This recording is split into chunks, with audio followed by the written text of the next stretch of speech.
গল্পকরণে আজকে আমি শুরু করতে যাচ্ছি ব্রাম স্টোকারের লেখা গল্প ড্রাকুলা। ড্রাকুলা খুবই ভয়ঙ্কর একটা গল্প। এই গল্পটার একটা এজ লিমিট আছে, যাদের বয়স 14 বছরের নিচে তারা এই গল্পটি না শোনার জন্য অনুরোধ করছি। গল্পটি রূপান্তর করেছে অনিশ দাস অপু। এই গল্পটি সচিত্র কিশোর ক্লাসিক সিরিজ 52 অন্তর্ভুক্ত, আর গল্পটি প্রকাশ করেছে পাঞ্জেরি পাবলিকেশনস লিমিটেড, ঢাকা। গল্পটি প্রথম প্রকাশ করা হয় ফেব্রুয়ারি 2011 সালে, দ্বিতীয় সংস্করণ করা হয় জুন 2013 সালে। চলুন শুরু করি আজকে প্রথম পর্ব। পুরনো হোটেলের জানালা দিয়ে আনমনে বাইরে তাকিয়েছিলেন জোনাথন হরকার।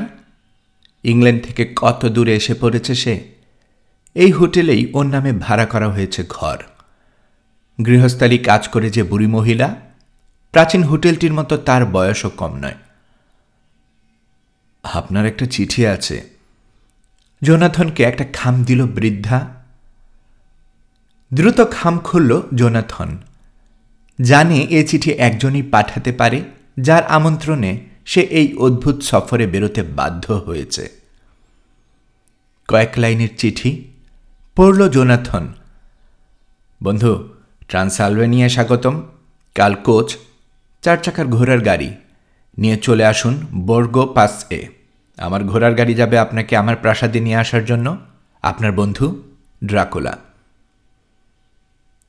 চিঠিটা পড়ে মনে মনে খুব খুশি হল জোনাথন। লম্বা ভ্রমণের অবশেষে অবসান ঘটতে যাচ্ছে জেনে ও যেন হাঁপ ছেড়ে বাঁচছিল। ইংল্যান্ড থেকে শুরু হয়েছে যাত্রা। গোটা ইউরোপ ঠেঙিয়ে আসতে হয়েছে। পাহাড়, নদী, ঘন জঙ্গল পার হয়েছে জোনাথন। মহাদেশের একেবারে প্রত্যন্ত অঞ্চলে ট্রান্সিলভেনিয়া। মানচিত্রের কোথাও সে তার আমন্ত্রণকর্তার কাউন্ট ড্রাকুলার প্রাসাদের চিহ্ন দেখেনি। কাউন্ট ড্রাকুলার সঙ্গে সাক্ষাতের জন্য মুখিয়ে আছে জোনাথন। এখানে আসার পথে আজব সব দৃশ্য চোখে পড়েছে। এসব ব্যাপারে জানতে চাইবে ও ড্রাকুলার কাছে। এ অঞ্চলে যারা থাকে তাদের প্রায় সবাই হুন এবং তুর্কি বংশোদ্ভূত। এদের চুল লম্বা, সবার মুখে ঘন কালো দাড়ি। এদিককার পাহাড়গুলো বড্ড খাড়া এবং বিপদসংকুল। আসবার পথে প্রতিটি স্থানের বর্ণনা লিখে নিয়েছে ও ডায়েরিতে। খুব সুন্দর এখানকার নিসর্গ। বাড়ি ফিরে বাগদত্তা মিনাকে বলবে সব। জোনাথন যুবক বয়সী এক আইনজীবী। এতদূর এসেছে কাউন্ট ড্রাকুলার সঙ্গে দেখা করতে। কাউন্ট লন্ডনে একটা বাড়ি কিনেছে, তবে কোন এলাকায় কেউ জানে না। জোনাথন হোটেল মালিক এবং তার স্ত্রী সেই বৃদ্ধার কাছে যখন কাউন্টের সম্পর্কে খোঁজ খবর নিতে চাইল, সভয়ে তারা বুকে ক্রুশ চিহ্ন আঁকল। একটা কথাও বলল না। ব্যাপারটা অদ্ভুত লাগলো জোনাথনের কাছে। আরও স্বস্তি হলো যখন বৃদ্ধা ওকে বারবার বলতে থাকল, ওখানে কি আপনার যেতেই হবে? না গেলে কি নয়? ওখানে গেলে কি সমস্যা জানতে চাইল জোনাথন। আজ সেন্ট জর্জের ভোজ। মধ্যরাতে পৃথিবীর সব ভূত প্রেত জেগে উঠবে। আপনার কি কোনো ধারণা আছে আপনি কোথায় যাচ্ছেন? জিজ্ঞেস করল বৃদ্ধা। শেষ পর্যন্ত হাঁটু গেড়ে বসে পড়ল সে। কাতর গলায় অনুনয় করতে লাগলো জোনাথন যেন কোথাও না যায়। কিন্তু জোনাথন নিজের সিদ্ধান্তে অটল দেখে বৃদ্ধা ওর গলার একটা জপমালা আর ক্রুশ পরিয়ে দিয়ে বলল, আপনার মায়ের কসম, এগুলো কখনো গলা থেকে খুলবেন না। কোচের ড্রাইভারের সঙ্গে কথা বলল বাড়িওয়ালা। ওরা স্থানীয় ভাষায় কথা বলছে। অভিধান ঘেটে সেই সব শব্দের অর্থ বের করতে গিয়ে কপালে ভাঁজ পড়ল জোনাথনের। ওরা শয়তান, ডাইনি এবং ভ্যাম্পায়ার নিয়ে কথা বলছিল। কাউন্ট ড্রাকুলার কাছে জোনাথন এসব স্থানীয় কুসংস্কার সম্পর্কে জেনে নেবে। কোচ তার যাত্রীকে নিয়ে বনু অঞ্চলে ঢুকে পড়ল। আশেপাশে পাইনের ঘন বন। অন্ধকার যেন জমাট বেঁধে আছে। এবড়োথেবড়ো রাস্তা, তবুও চালক তার ঘোড়াগুলোকে ক্রমাগত চাবুক মেরে চলেছে আরও দ্রুত চলার জন্য। ওরা অনেক দূরের পাহাড়ে চলে এসেছে। বিশ্রী রাস্তায় এমন জোরে ঝাঁকি খাচ্ছে কোচ যেন সাগরে ঝড়ের কবলে পড়েছে নৌকা। বর্গ পাশ হল পাহাড়ি রাস্তার মাঝখানটায় একটা ফাটল বা খাদ। ফাটলটাকে ঘিরে রেখেছে ঘন কালো জঙ্গল। কোচ থামতেই গাড়ি থেকে নেমে পড়ল জোনাথন। গা কাঁপছে ওর অস্বস্তিকর ছমছমে একটা অনুভূতি ঘিরে ধরেছে। অনুভূতিটাকে অগ্রাহ্য করার চেষ্টা করেও ব্যর্থ হল ও। হঠাৎ পাহাড়ের ওপাশে রাস্তা ধরে ভোজবাজির মতো উদয় হল ঘোড়ার টানা আরেকটি গাড়ি। 4টে কালো ঘোড়া টেনে নিয়ে আসছিল গাড়িটাকে। চালকের আসনে বসা ঠ্যাঙ্গা এক লোক। মাথায় মস্ত কালো টুপিতে তার মুখটা ঢাকা, চেহারা চেনা যায় না। সে একটা হাত বাড়িয়ে দিল জোনাথনের দিকে, ওকে গাড়িতে উঠতে সাহায্য করল। লোকটার মুঠো যেন ইস্পাতের তৈরি, ভীষণ শক্ত এবং ঠান্ডা। জোনাথন গাড়িতে ওঠার সময় এক ঝলক লোকটার মুখ দেখতে পেল, তবে পুরো অবয়ব নয়, শুধু চোখ আর দাঁত। অহংকারের মতো জ্বলজ্বল করছে চালকের চোখ, দাঁতগুলো সরু এবং ধারালো। কোচ ফিরে চলল নিজের গন্তব্যে। ঘোড়ার গাড়ি তার অদ্ভুত ড্রাইভারের সঙ্গে জোনাথনকে একা রেখে চলে গেল। হঠাৎ ভীষণ শীত করে উঠল জোনাথনের। কোথায় চলেছে সেটা সে জানে না বলেই বোধহয় প্রচণ্ড একাকী লাগছে নিজেকে। আজ খুব শীত পড়েছে, বলল গাড়ির চালক। আমার প্রভু কাউন্ট ড্রাকুলা বলে দিয়েছেন আপনার সেবা যত্নের যেন কোনো রকম ত্রুটি না হয়। এই কম্বলটা গায়ে পেঁচিয়ে নিন, তাহলে আর ঠান্ডা কাবু করতে পারবে না। আপনার আসনের তলায় ব্র্যান্ডির বোতল আছে, ব্র্যান্ডি পান করতে পারেন, গরম লাগবে গা। অনেক দূরে অকস্মাৎ গলা ছেড়ে ডেকে উঠল একটা কুকুর। তারপর আরো দূর থেকে আরেকটা কুকুর সাড়া দিল তার সঙ্গীত ডাকে। খানিক বাদে তীক্ষ্ণ কান ফাটানো এক চিৎকার প্রতিধ্বনি তুলল পাহাড়ের গায়ে বাড়ি খেয়ে। নেকড়ের গর্জন। আতঙ্কের চোটে লাফিয়ে উঠল ঘোড়াগুলো। জোনাথন এমন ভয় পেয়েছে আরেকটু হলেই গাড়ি থেকে লাফিয়ে নেমে যাচ্ছিল। ঘোড়ার গাড়ির রাতের আধার ভেদ করে ছুটে চলেছে। কালো কালো গাছের একটা টানেল বা সুড়ঙ্গ দিয়ে যাচ্ছে গাড়ি। হুঙ্কার ছাড়ছে বাতাস, সেই সঙ্গে বেড়ে চলেছে শীতের তীব্রতা। তুষার পড়ছে, চতুর্দিকে নেকড়ের গর্জন, কিন্তু তাতে চালকের ভ্রুক্ষেপ মাত্র নেই। বেশ কয়েকবার ঘোড়ার গাড়ি থামিয়ে নেমে পড়ল চালক। জঙ্গলে রহস্যময়ভাবে জ্বলতে থাকা নীলচে কতগুলো অগ্নিশিখার দিকে ছুটে গেল। হাত দিয়ে চোখ কচলাল জোনাথন। এ কি দেখছে ও? চালকের শরীর ভেদ করে শিখাগুলো দেখা যাচ্ছে। লোকটার শরীর কি কাচের তৈরি? ফিরে এসে আবার চালকের আসনে উঠে পড়ল লোকটা। কিছুক্ষণ পরে আবার দাঁড়িয়ে পড়ল ঘোড়ার গাড়ি। চালক মিলিয়ে গেল আধার রাজ্যে। জোনাথন লোকটা ফিরে আসার অপেক্ষায় বসে রইল। ওর কেমন ভয় ভয় লাগছে। হঠাৎ ঘোড়াগুলো কাঁপতে লাগল, চেহি ডাক ছাড়ল আতঙ্কিত গলায়। ঘটনা কি? আপন মনে প্রশ্ন করল জোনাথন। এখন তো নেকড়ের ডাক শোনা যাচ্ছে না, তাহলে ঘোড়াগুলো ভয় পাচ্ছে কেন? অন্ধকারে তাকিয়ে রইল জোনাথন। মেঘের আড়ালে ঢাকা পড়া চাঁদ আড়াল থেকে বেরিয়ে আসার পরে যে দৃশ্য ও দেখতে পেল, তাতে তার আত্মা খাঁচারাম হওয়ার জোগাড়। গাড়ির চারপাশ ঘিরে রেখেছে নেকড়ের দল। জ্যোৎস্নার আলোয় ঝকমক করছে তাদের তীক্ষ্ণতার সাদা দাঁত এবং গায়ের লোম। চোয়ালের পাশ দিয়ে বেরিয়ে আছে লাল টকটকে জিভ। তবে সবাই নিশ্চুপ। ওদের ডাকের চেয়ে ভীতিকর এই ভয়ঙ্কর নিস্তব্ধতা।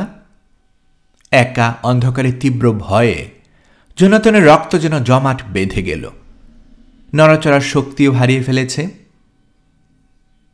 হঠাৎ সব কটা নেকড়ে একযুগে হুঙ্কার ছাড়ল, যেন কেউ তাদেরকে হুকুম দিয়েছে।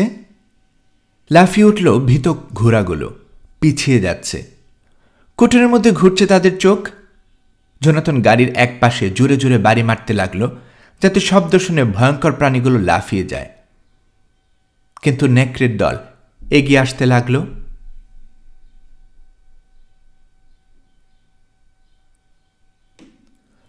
নেকড়ের পাল এগিয়ে এসছে। এ সময় ঘোড়ার গাড়ির চালকের সাড়া পেল জোনাথন। চলে এসেছে সে। লোকটা নেকড়েগুলোকে দেখে ধমকে উঠল, হাত নেড়ে পিছিয়ে যেতে হুকুম দিচ্ছে। চালকের আদেশ মেনে নিল ভয়ঙ্কর জন্তুগুলো। গাড়িটাকে ছেড়ে দিয়ে আধারে মিলিয়ে গেল তারা। এমন ভয় পেয়েছে জোনাথন, রীতিমতো কাঁপছে। ঘোড়ার গাড়ি আবার পাহাড়ি রাস্তা দিয়ে যাত্রা শুরু করল। এবারে খাড়া ঢাল বেয়ে উপরের দিকে উঠছে। গাড়ির দুলনিতে জোনাথন বোধহয় ঘুমিয়ে পড়েছিল।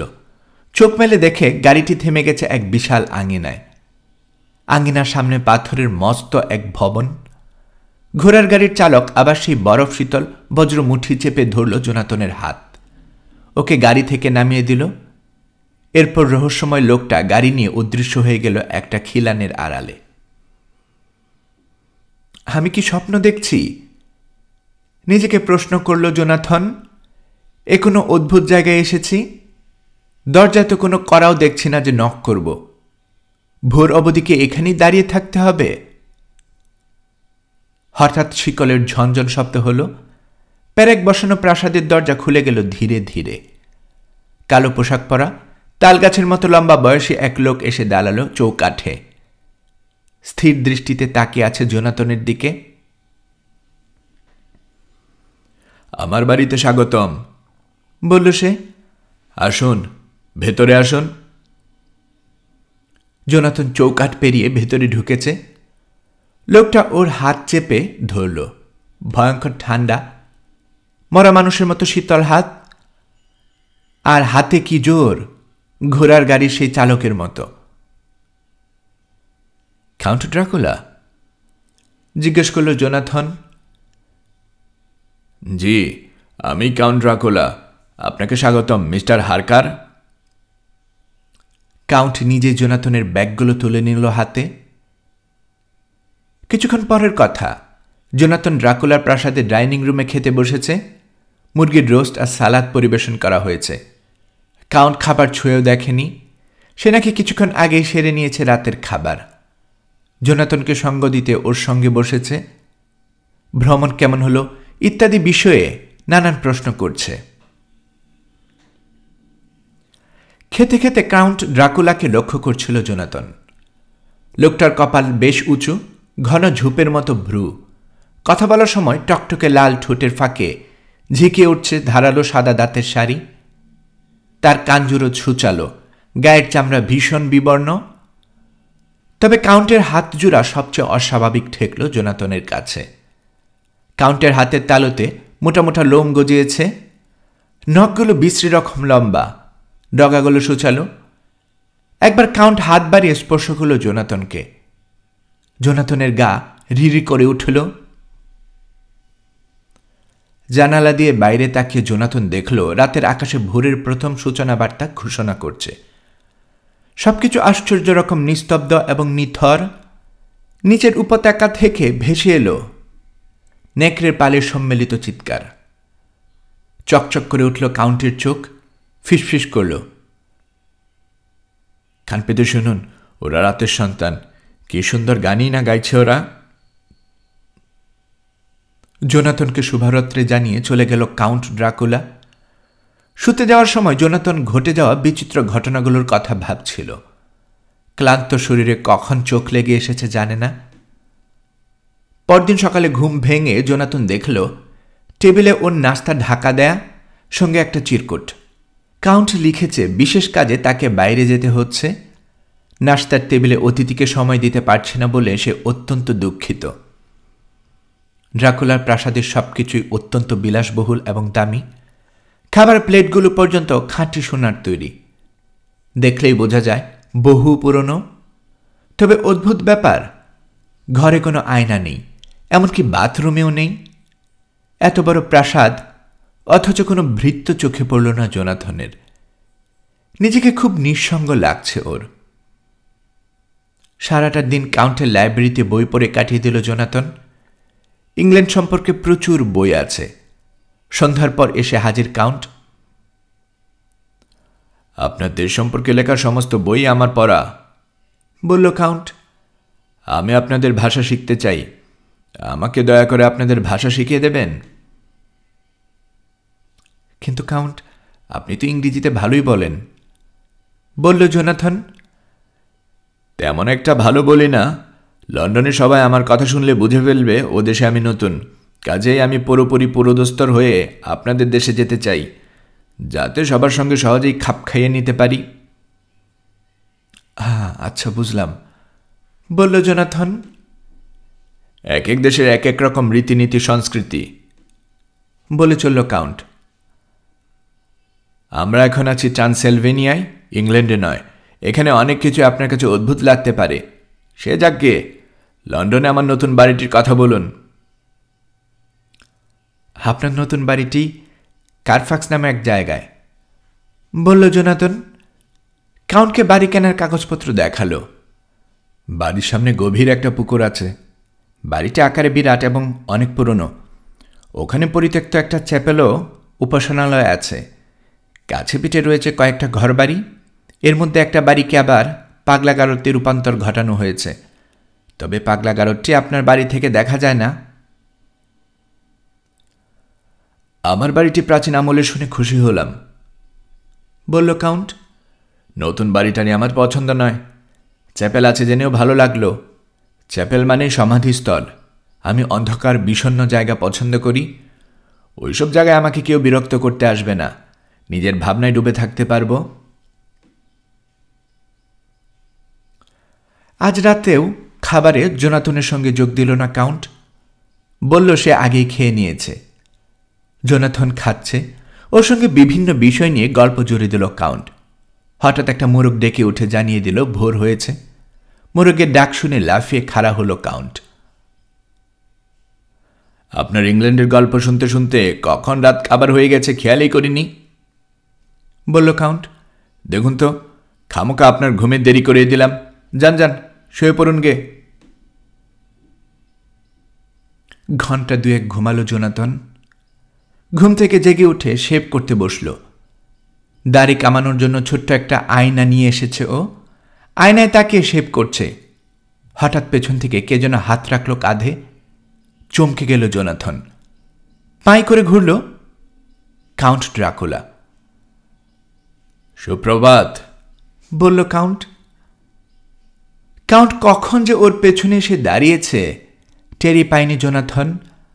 আয়নায় তো কাউন্টকে আসতে দেখেনি ও। আবার আয়নায় তাকালো জোনাথন। আরে, এ কি দেখছে ও?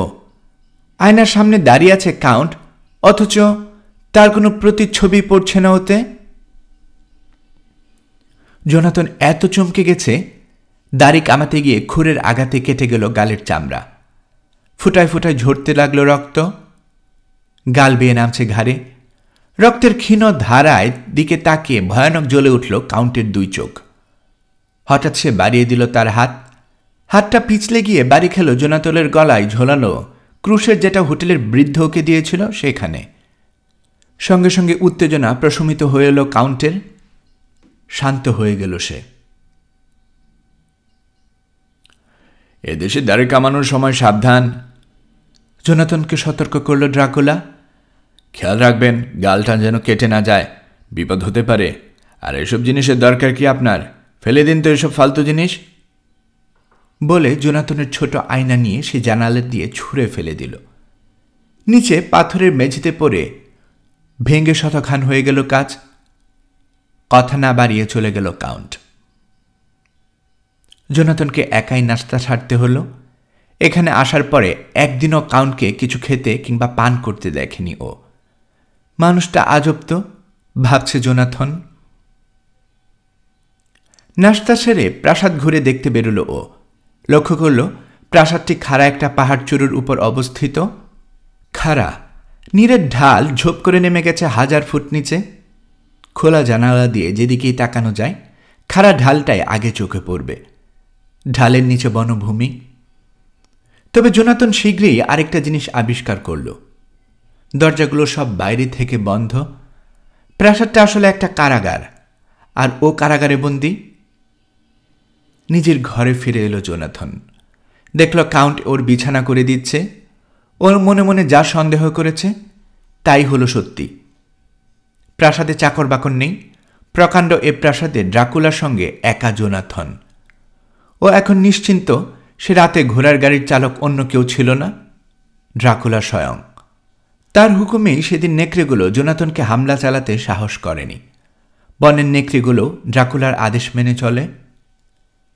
জোনাথন বুঝতে পারল ও ভয়ানক বিপদে আছে।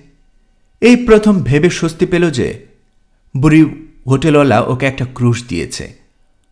ওই ক্রুশটাই বোধহয় ওর কাছে ঘেঁষতে দেবে না ড্রাকুলাকে। সে কোনো ক্ষতি করতে চাইলেও বাধা পাবে। সে রাতে প্রাচীন যুদ্ধের গল্প শোনাল ড্রাকুলা। এমনভাবে বর্ণনা করল যেন সে নিজে ওসব যুদ্ধে অংশ নিয়েছিল। বলল সে কিভাবে অনেক রক্তাক্ত যুদ্ধে জয়ী হয়েছে। কিন্তু ওই যুদ্ধের দিন এখন শেষ, বলল কাউন্ট। আজকাল বিনা কারণে কেউ রক্ত ঝরায় না। আসলে রক্তের দাম আছে। ঠিক তখন পূব আকাশে ফুটল ভোরের আলো। তড়িঘড়ি করে চলে গেল কাউন্ট। বলল ঘুমোতে যাবে। এরকমই তো সে করেছে প্রতিদিন। ভোর হওয়ার সময় ব্যস্ত সময় ভঙ্গিতে চলে যায়।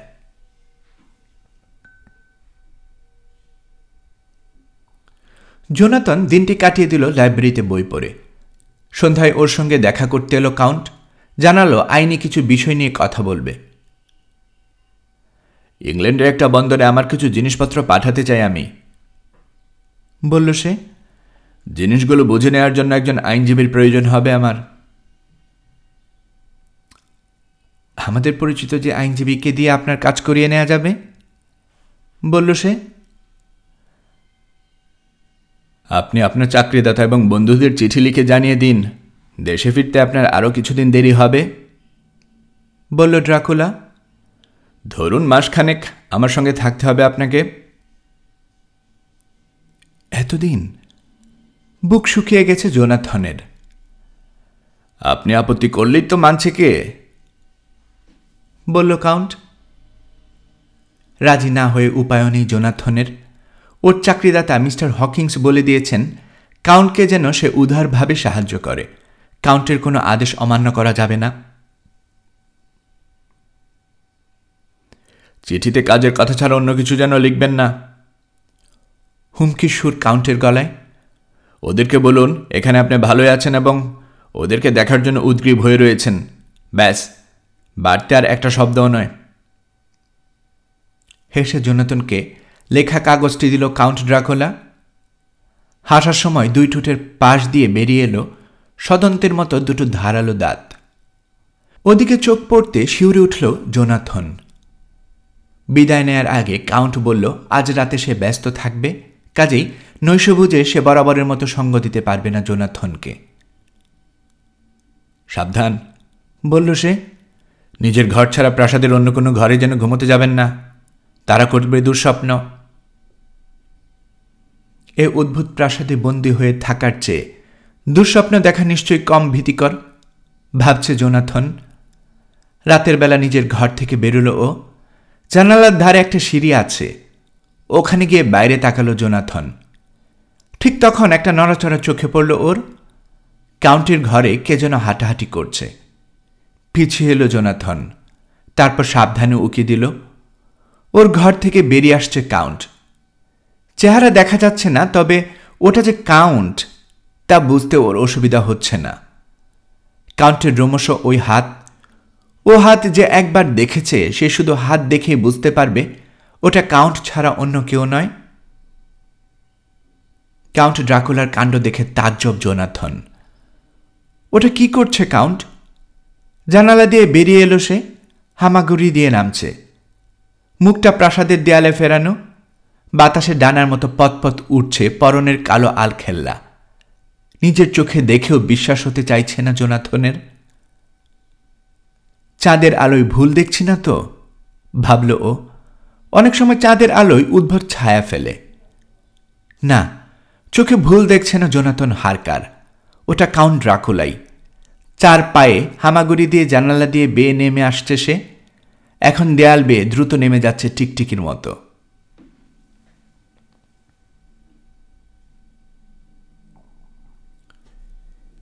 এ ভয়ঙ্কর জায়গা থেকে পালাতে হবে। প্রতিটি দরজা পরীক্ষা করে দেখল জোনাথন, সবকটা বাইরে থেকে বন্ধ। চাবি নিশ্চয়ই কাউন্টের কাছে। চাবি জোগাড় করতে হবে, তাহলে কাউন্টের ঘরে তাকে যেতেই হবে। একটা দরজায় ধাক্কা মারতেই ওটা জং ধরা কবজা ক্যাচক্যাচ শব্দ করে খুলে গেল কপাট। দরজার ওপাশে প্রাসাদের আরেকটা উইং বা অংশ। জোনাথন জানে এরকম সুযোগ আর আসবে না। ও পা টিপে টিপে অন্ধকারে কদম বাড়ালো। জায়গাটা বড্ড বেশি নীরব, শুনশান। কবরের মতো নিস্তব্ধতা জোনাথনের গায়ে কাটা দিল। তবু কাউন্টের কবল থেকে মুক্তি পেলেই হলো। একটা কাউচের উপর বসে পড়ল জোনাথন। জানালা দিয়ে তাকালো বাইরে। মায়াবী জোছনার আলোয় ভেসে যাচ্ছে প্রকৃতি। কি যে সুন্দর লাগছে দেখতে। হঠাৎ কাউন্টের সাবধানবাণী মনে পড়ে গেল জোনাথনের। সে পই পই করে বলে দিয়েছে নিজের ঘর ছাড়া যেন অন্য কোনো ঘরে ঘুমোতে না যায় জোনাথন। আমি ওর কথা মানব কেন?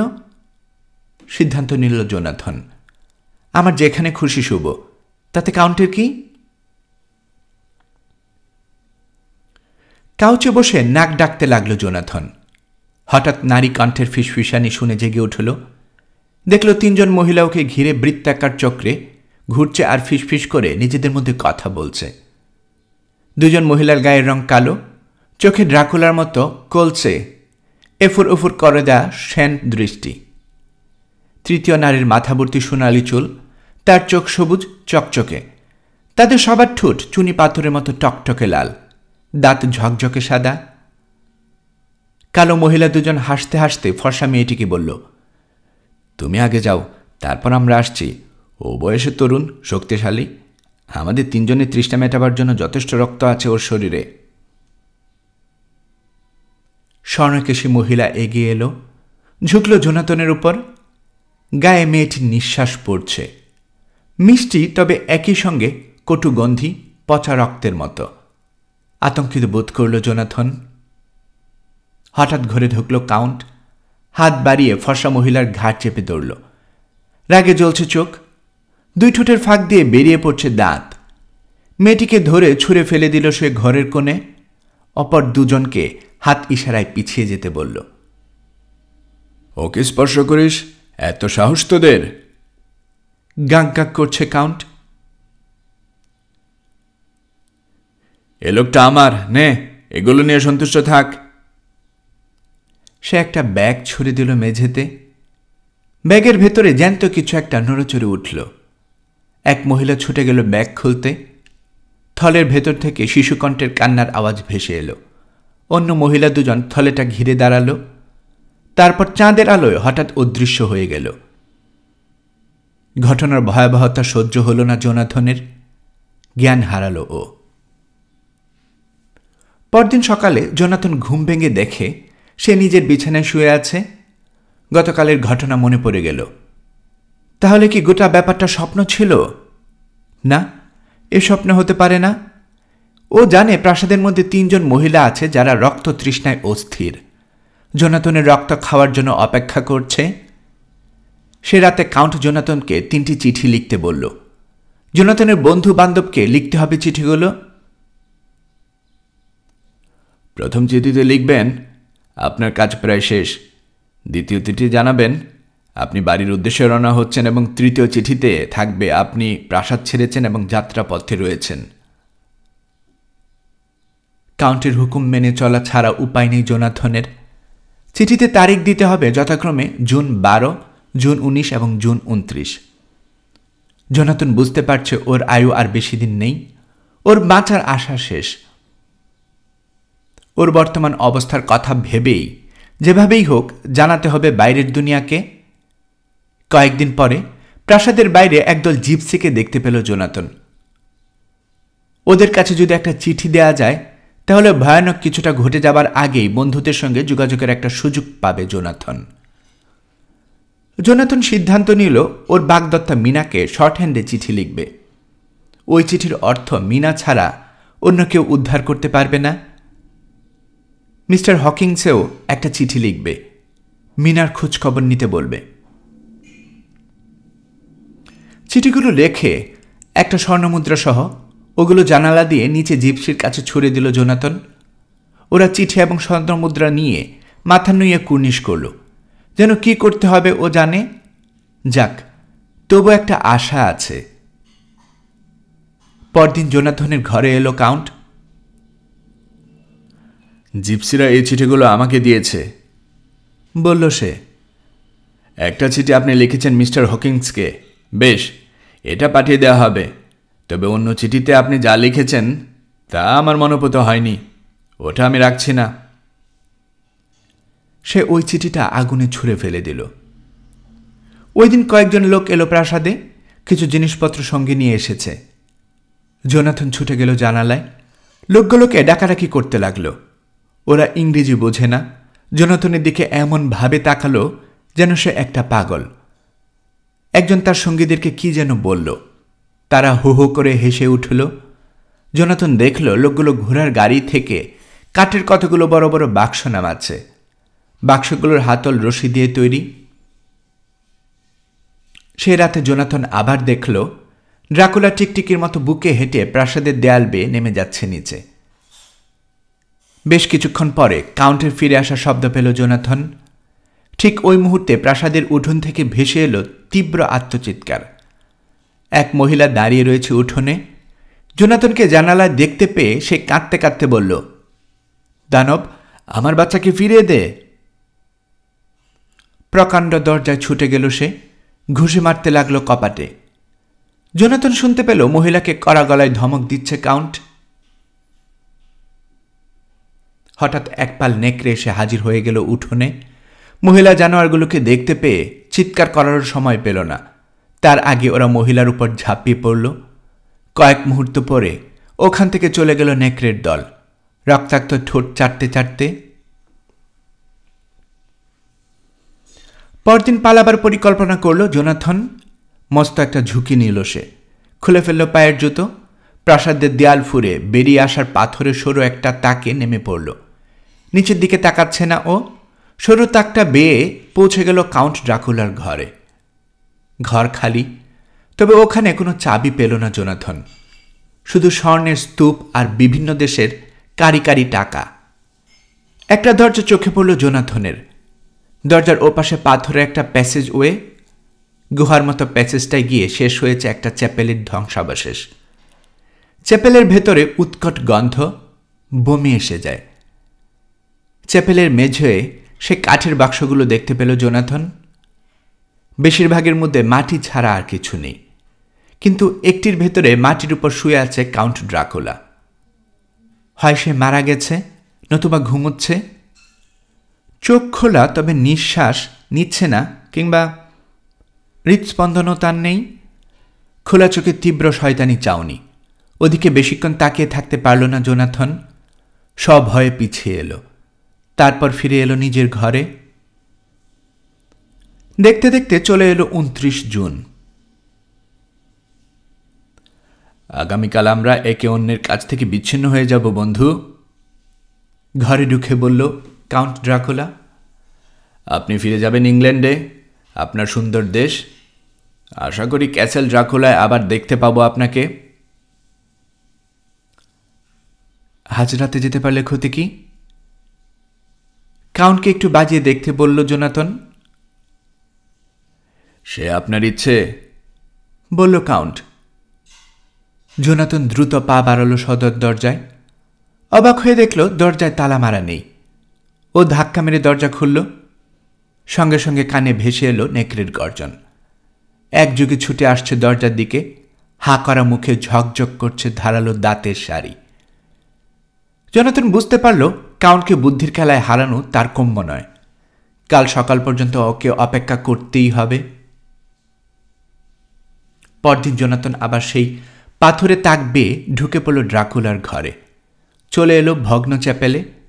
ড্রাকুলা তার কাঠের বাক্সে শুয়ে আছে, তবে বয়স জন্য অনেকটাই কমে গেছে তার। বিবর্ণ ত্বক তাজা দেখাচ্ছে। এই সৃষ্টি ছাড়া জীবটাকে আমি কিনা লন্ডনে নিয়ে যেতে সাহায্য করছি, ভাবছে জোনাথন। ওখানে তার রক্ত পিপাসা মেটানোর মতো মানুষের অভাব হবে না। আতঙ্কিত জোনাথন একটা বেলচা তুলে নিয়ে বাড়ি মারল কাউন্টের ভয়ঙ্কর মুখে। কাউন্টের চোখজোড়া এমন ভয়ানক জ্বলে উঠল, ভয় পেয়ে লক্ষ্যচ্যুত হল জোনাথন।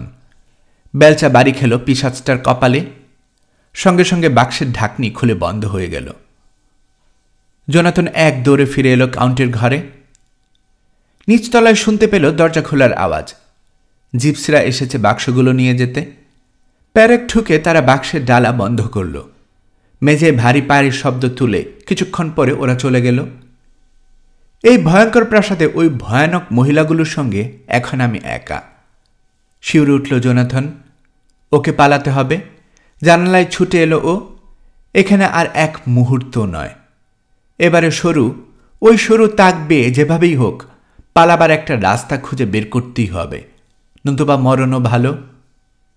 বিদায় মিনা, প্রেমিকার উদ্দেশ্যে মনে মনে বলল জোনাথন। তারপর পা রাখল সরু পাথরের তাকে।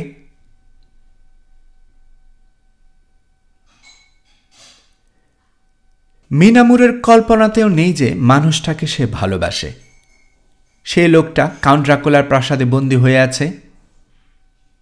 মিনা কিছুদিন আগে জোনাথনের লেখা চিঠি পেয়েছে। জোনাথন লিখেছে সে শীঘ্রই ট্রান্সিলভেনিয়া থেকে রওনা হচ্ছে।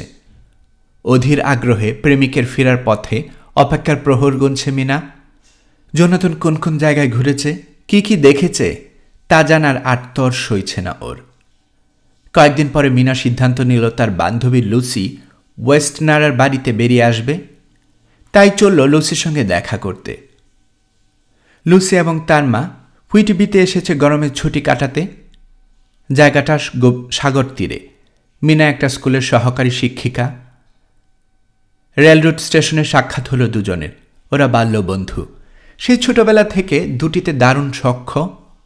লুসির ঝলমলে চেহারা দেখেই মিনা বুঝে ফেলল প্রিয় বান্ধবীটি বিশেষ কোনো খবর বলার জন্য ছটফট করছে। তোমার কাছে তো আর কোনো কথা গোপন রাখিনি কোনোদিন, বলল লুসি। তুমিও সব কথা বলেছ আমাকে অকপটে। একটা কথা বলবো তোমাকে, না বলা পর্যন্ত শান্তি পাচ্ছি না।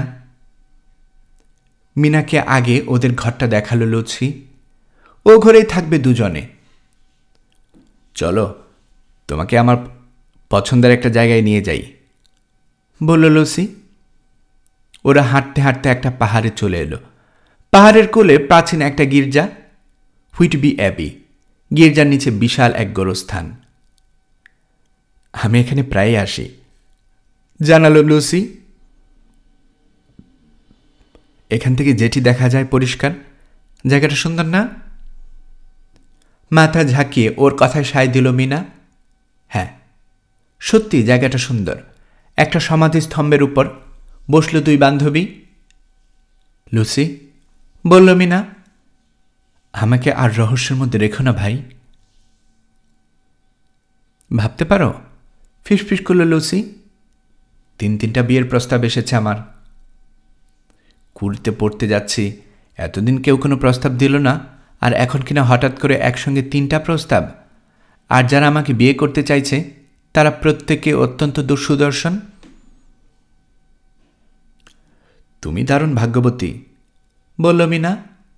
ওরা কারা? প্রথম পাত্রটির নাম ডক্টর জন সেওয়ার্ড। সে লন্ডনে একটা পাগলাগারদ চালায়। ওটা কারফ্যাক্স এস্টেটের কাছে। অত্যন্ত বুদ্ধিমান, খুব দয়ালু এবং সমজদার একজন মানুষ। তাকে ফিরিয়ে দিতে আমার খুব খারাপ লেগেছে। ডাক্তার জিজ্ঞেস করেছিল আমার জীবনে অন্য কেউ আছে কিনা। আমি বলেছি হ্যাঁ। তোমার কথা শুনে তো মনে হচ্ছে মানুষটা খুব ভালো। হ্যাঁ, দ্বিতীয় পাত্রটি কম ভালো নয়। তার নাম কুইন্সি মরিস, আমেরিকান, খুব রসিক আর দিল খোলা স্বভাবের মানুষ।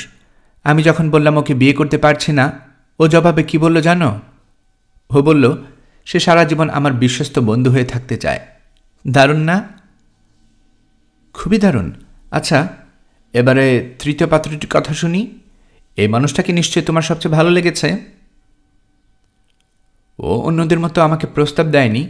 ও কি বলবে ভেবে পাচ্ছিল না। আমিও তাই। হঠাৎ দেখে সে আমাকে জড়িয়ে ধরে চুমু খাচ্ছে। ওর নাম অর্থার হোমউড। দারুণ সুদর্শন, চমৎকার হাসিখুশি একজন মানুষ। একজন মেয়ে একটা পুরুষের কাছে যা যা চায় সবই আছে ওর মধ্যে। আমি ওকে ভালোবেসে ফেলেছি মিনা। আমি ওকে হ্যাঁ বলে দিয়েছি। বাহ, চমৎকার, বলল মিনা। ওর সঙ্গে কবে আমার আলাপ করিয়ে দিচ্ছ? পারলে তো এক্ষুনি দিতাম, কিন্তু বেচারার বাবা অসুস্থ, তাই বাড়ি গেছে। আশা করি শিগগিরই ফিরবে। লুসির কথা শুনে জোনাথনকে মনে পড়ে গেল মিনার। ওর অনুপস্থিতিতে ভীষণ কষ্ট দিচ্ছে মিনাকে। মনে মনে প্রার্থনা করল শীঘ্রই যেন বাড়ি ফিরে আসে জোনাথন। কিন্তু কতদিন হয়ে গেল, এখনো দেখা নেই জোনাথনের। খুব দুশ্চিন্তা হচ্ছে মিনার। গির্জা বা মঠে এসে গল্পগুজব করা দুই বান্ধবীর একটা রুটিনে দাঁড়িয়ে গেল। ওরা প্রতিদিন এখানে আসে, ঘন্টার পর ঘন্টা গল্প করে কিংবা বই পড়ে সময় কাটিয়ে দেয়। নিজের বিয়ে নিয়ে পরিকল্পনা শেষ নেই লুসির। গ্রীষ্মের শেষে ওর বিয়ে, সেই উত্তেজনায় অস্থির। লুসির ছোটবেলা থেকে একটা অভ্যাস, রাতের বেলা ঘুমানোর ঘরে হেঁটে বেড়ায়। অভ্যাসটা অত্যন্ত বিপজ্জনক। লুসির মা আর মিনা মিলে সিদ্ধান্ত নিল রাতের বেলা লুসির ঘরের দরজা বন্ধ করে রাখা হবে, যাতে সে ঘুমের ঘোরে বাইরে যেতে না পারে। কিন্তু প্রায় প্রতি রাতেই ঘুমের ঘোরে বাইরে যাবার চেষ্টা করে লুসি। দরজায় তালা মারা দেখে সে চাবি খুঁজতে থাকে। লুসি এবং মিনা ওদের প্রেমিকরা কবে বাড়ি ফিরবে সেজন্য অধীর আগ্রহ নিয়ে অপেক্ষা করছিল। যতদিন যাচ্ছিল ততই যেন অস্থির হয়ে উঠছিল দুজনে। একদিন বিকেলে লুসির অস্থিরতা সাংঘাতিক বেড়ে গেল। মিনা ভাবল ঝড় আসছে বলে হয়তো লুসি দুশ্চিন্তা করছে। বিরাট বিরাট ঢেউ উঠছে সাগরে। ঝড় আসার আগে মাছ ধরা নৌকাগুলো সব জেটিতে ফিরে আসবে, বলল মিনা। কিন্তু ওই জাহাজটা? হাত তুলে দেখালো লুসি। কুয়াশা ভেদ করে মিনা দেখতে পেল প্রকাণ্ড একটা জাহাজ ঢেউয়ে দোল খেতে খেতে উদ্দেশ্যবিহীনভাবে ছুটতে চলছে, যেন ওটার হাল ধরার কেউ নেই। জাহাজটা কি জেটিতে যাচ্ছে নাকি ঝড়ের কবল থেকে রক্ষা পাবার চেষ্টা করছে ভাবছে মিনা। বাতাসের বেগ আরও বেড়ে গেলে জাহাজটা পাহাড়ে বাড়ি খেয়ে ডুবে যেতে পারে। জাহাজটা যেভাবে চলছে ওভাবে কেউ কোনোদিন জাহাজ চালাতে দেখেনি। ওটার মধ্যে রহস্যময় এবং অদ্ভুত কি যেন একটা আছে। এদিকে লুসির পানি প্রার্থী ডক্টর জ্যান সেওয়ার্ড নিজের কাজে যোগ দিয়েছে। এক অদ্ভুত রোগীর চিকিৎসা করছে সে। রোগের পেছনেই তার কর্মঘণ্টা বেশিরভাগ সময় ব্যয় হচ্ছে। এতে অবশ্য ও খুশি নয় ডাক্তার, কারণ সময় কাটানোর একটা উপায় তো পাওয়া গেছে। লুসি প্রত্যাখ্যানের ভীষণ মন খারাপ হয়েছিল ডাক্তারের। লুসি বলেছিল সে আরেকজনকে ভালোবাসে। মন খারাপ বলে কর্তব্যে অবহেলা করবে এমন মানুষই নয় ডক্টর জন সেওয়ার্ড। তার রোগীর নাম রেনফিল্ড, বয়স 59, পেশিবহুল শরীর। লোকটা সবসময় গম্ভীর হয়ে থাকে। রেনফিল্ডের পাগলামিটা সত্যি অদ্ভুত ধরনের। মাঝে মাঝে একদম স্বাভাবিক মনে হয় তাকে। সে জীবন্ত জীবজন্তু ভালোবাসে। তার শখ হলো মাছি ধরা। ডাক্তার সেওয়ার্ড মাছি ধরতে মানা করার পরে সে মাকড়সা ধরতে শুরু করে। যে মাছিগুলো ধরে জমিয়ে রেখেছিল রেনফিল্ড, সেগুলো তার মাকড়সাদের খেতে দেয়। মাছের ব্যাপারে তোমার এত আগ্রহের কারণ কি জিজ্ঞেস করল ডাক্তার। কারণ, বলল রেনফিল্ড, কারণ মাছি আমাকে সবল জীবনের সন্ধান দেয়। ডাক্তার সেওয়ার্ডের সামনেই রেনফিল্ড বড় বড় একটা ডুমু মাছি খপ করে ধরে মুখে পুরে কচরমচর করে চিবিয়ে খেয়ে ফেলল। কয়েকদিন পর রেনফিল্ডের ধরা মাকড়সার সংখ্যা কমতে লাগল। এখন চড়ুই পাখি ধরার নেশা তাকে পেয়েছে। চড়ুইগুলোকে সে মাকড়সা খেতে দেয়।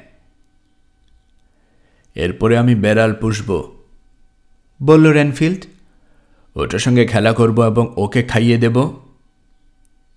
ডাক্তার জানিয়ে দিল পাগলাগারদে বেড়াল পোষার নিয়ম নেই। পরদিন সে দেখল রেনফিল্ডের খাঁচার সবগুলো চড়ুই পাখি উধাও। ওর বিছানার পড়ে আছে কিছু পালক আর বালিশে লেগে রয়েছে রক্ত। ও নির্ঘাত পাখিগুলোকে কাঁচা খেয়ে ফেলেছে, মনে মনে বলল ডাক্তার। রেনফিল্ডের পাগলামির কারণ খতিয়ে দেখা দরকার। ওর এ রোগ কেন হলো জানতে হবে আমাকে। এরকম অদ্ভুত কেস জীবনে আমি পাইনি।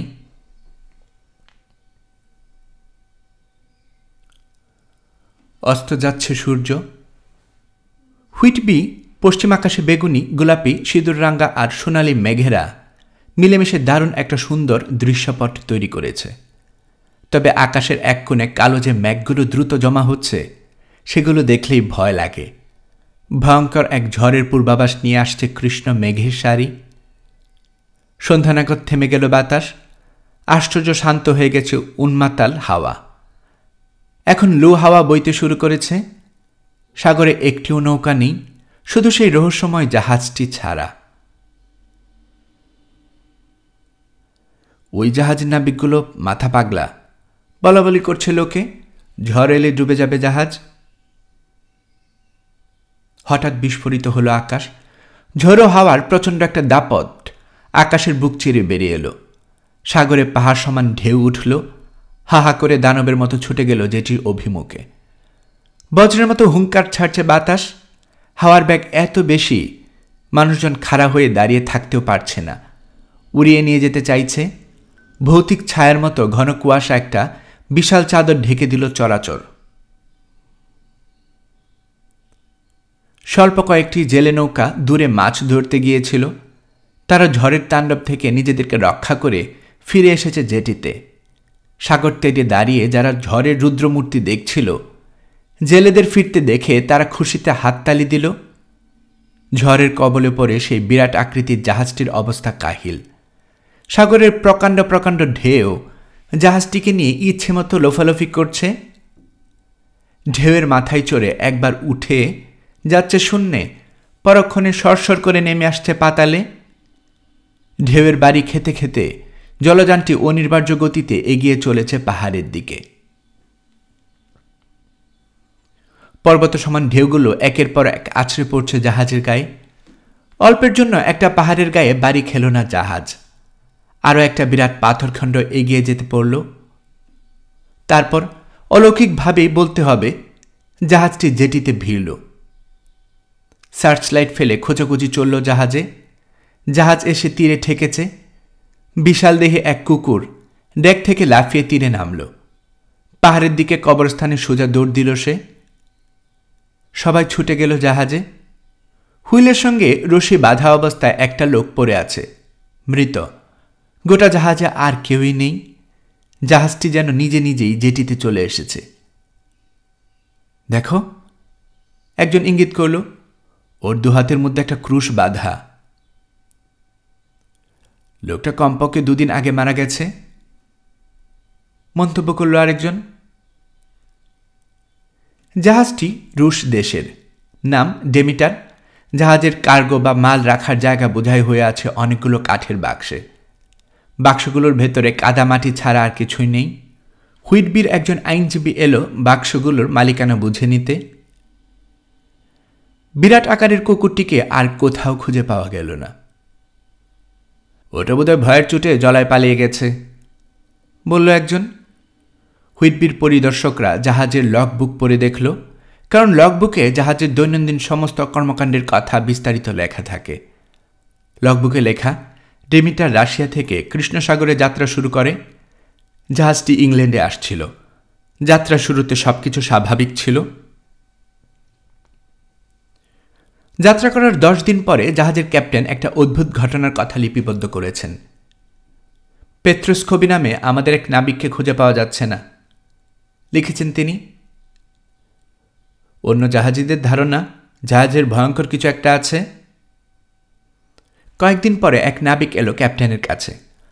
গতকাল রাতে ঝড় বৃষ্টির সময় আমি এক আগন্তুককে ডেকে দেখেছি, বলল সে। লোকটা খুব লম্বা এবং রোগা, তবে আমাদের কোনো নাবিক নয় সে। আমি তার পিছু নিয়েছিলাম, হঠাৎ করে সে অদৃশ্য হয়ে গেল। নাবিকদের ভয় দূর করার জন্য গোটা জাহাজের তল্লাশির হুকুম দিলেন ক্যাপ্টেন। জাহাজের প্রতিটি কোণা তারা খুঁজে দেখল, কিন্তু অচেনা কাউকে দেখতে পেল না। পরের সপ্তাহে আরেক ঝামেলা, আরেক নাবিক জাহাজ থেকে উধাও। নাবিকরা সবাই দারুণ ভয় পেয়ে গেল। এর মধ্যে আবার শুরু হয়ে গেল ঝড়। ঝড়ের উন্মুক্ততায় কেউ ঘুমোবার সুযোগ পেল না। জাহাজ যাতে ডুবে না যায় সেজন্য সবাইকে ব্যস্ত থাকতে হলো। ঝড় থামল, শান্ত হলো সাগর, কিন্তু রাতের বেলা আরও আরেকজন নাবিক যেন হাওয়ায় মিলিয়ে গেল। আতঙ্কে বাকি নাবিকদের আত্মা উড়ে যাবার জোগাড়। ওরা ইংল্যান্ডের কাছাকাছি এসে পড়েছে, কিন্তু জাহাজে লোক আছে মাত্র 4 জন। এত অল্প সংখ্যক লোকবল দিয়ে পাল তোলা বা নামানোর উপায় নেই। হাল ছেড়ে দিল তারা। ভরসা এখন বাতাসের উপর। বাতাস যেদিকে খুশি টেনে নিয়ে যাক জাহাজ, করার কিছুই নেই। এদিকে মরার উপর খরার ঘাড় মতো ঝপ করে নেমে এসেছে কুয়াশা। ঘন কুয়াশার মাঝ দিয়ে 2 দিন একটানা চলতে লাগলো জাহাজ। জাহাজের যাত্রীরা জানে না কোথায় চলেছে তারা। এক রাতে লিখেছেন ক্যাপ্টেন, আমি ডেকে এলাম জাহাজ চালাতে। যে লোকটি এতক্ষণ জাহাজ চালাচ্ছিল তাকে দেখতে পেলাম না কোথাও। শুধু সে নয়, জাহাজে আর একজন নাবিকও নেই। আমি হুইল ধরলাম, ডাক দিলাম আমার মেটকে। আমার ডাক শুনে মেট এলো, চোখে উন্মাদের দৃষ্টি। এটা এখানে আছে ক্যাপ্টেন, বলল সে। আমি গতরাতে ওটাকে দেখেছি, মানুষের মতো দেখতে, ভৌতিক চেহারা। আমি ওটার গায়ে ছুরি চালিয়েছিলাম, কিন্তু ছুরিটা তার শরীরে এমনভাবে ঢুকে গেল যে সে বাতাস দিয়ে তৈরি। মেট বদ্ধ উন্মাদ হয়ে গেছে, লিখেছেন ক্যাপ্টেন। মেট নিচে চলে যাবার পরে ক্যাপ্টেন লিখেছেন, ওই বাক্সগুলোর মধ্যে কিছু নিশ্চয়ই লুকানো আছে। আমি সবগুলো বাক্স খুলে দেখব, ওখানেই কোথাও লুকিয়ে আছে ওটা। ক্যাপ্টেন শুনতে পেল ডেকের নিচে কে যেন ঠকঠক শব্দ করছে। ঠকঠক শব্দটা চলল কিছুক্ষণ। আকস্মাৎ তীব্র একটা চিৎকারে ছিন্ন ভিন্ন হয়ে গেল বাতাস। মেট চিৎকার করতে করতে ছুটে এসেছে ডেকে। আমাকে বাঁচান ক্যাপ্টেন, আমাকে বাঁচান। ক্যাপ্টেন তাকে ধরার আগেই সে, আমি এখন গোপন রহস্যটা জানি বলেই লাফিয়ে পড়ল সাগরে। গোপন রহস্যটা আমিও জানি, লগবুকের শেষ পাতায় লিখেছেন ক্যাপ্টেন। গতরাতে আমি ওটাকে দেখেছি। ম্যাটের মতো আমারও সাগরে লাফিয়ে পড়ে আত্মহত্যা করতে ইচ্ছে করছে, কিন্তু ক্যাপ্টেন হিসেবে আমি জাহাজ ছেড়ে কোথাও যেতে পারি না। আমি হাতে একটা ক্রুশ বেঁধে নেব, তাহলে ওই পিশাচটা আমাকে স্পর্শ করার সাহস পাবে না। আমার শরীর ক্রমে দুর্বল হয়ে আসছে, রাত ঘনাচ্ছে। ঈশ্বর আমাকে রক্ষা করুন। লগবুকে আর কিছু লেখা নেই। কিসের ভয়ে সবাই ভীত ছিল তা কেউই পরিষ্কারভাবে বুঝতে পারল না। তবে ক্যাপ্টেনকে যথাযোগ্য মর্যাদায় কবর দেয়া হলো। এই অদ্ভুত যাত্রার শেষ সাক্ষী সেই বিশালদেহী কুকুরটিকে আর কেউ কোনোদিন দেখতে পায়নি। শহরের লোকেরা জানত রহস্যময় এই সমুদ্র যাত্রার রহস্য তারা কোনোদিন ভেদ করতে পারবে না।